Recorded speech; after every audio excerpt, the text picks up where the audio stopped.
Sa Barangay Holy Spirit, Quezon City na natunton at nadakip ng mga operatiba ng Catanduanes Police Provincial Office ang #1 provincial most wanted person ng lalawigan matapos ang isinagawang joint police operation.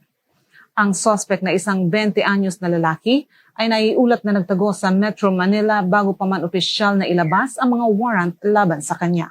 Based on information received by this office from our BIN, that said suspect was cited at Barangay Holy Spirit, Quezon City.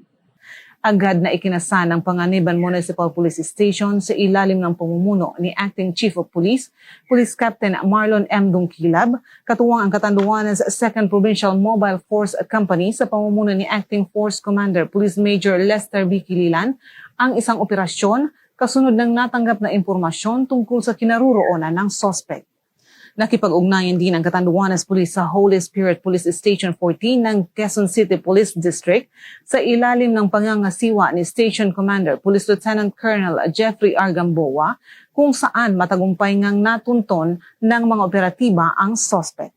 With the help of our counterpart from Station 14, QCPD, and with the help of Provincial Intelligence Unit and Catanduanes 2nd PMC, with the guidance of our Provincial Director, Police Colonel Elmer Sereno, that lead to the arrest of the said suspect.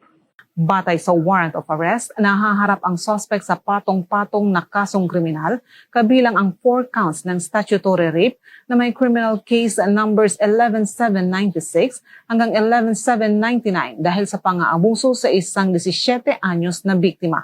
Walang piyansa para sa nasabing kaso. Mayroon din siyang isa pang kaso dahil naman sa paglabag sa Section 5I ng Republic Act 9262 o Anti-Violence Against Women and Their Children sa ilalim ng criminal case number 11795 na may inirekomendang piyansa na 2,000 piso.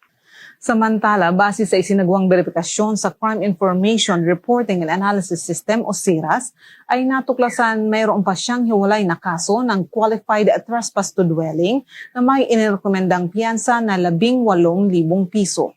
Binasahan ang suspect ng kanyang karapatan sa ilalim ng konstitusyon matapos ang pag-aresto bago dinala sa Quezon City General Hospital para sa physical at medical examination.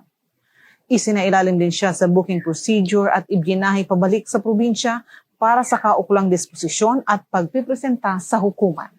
Mula dito sa Catanduanes PPO, ako po si Police Master Sergeant Shally Miliendez nag-uulat para sa Police News Network.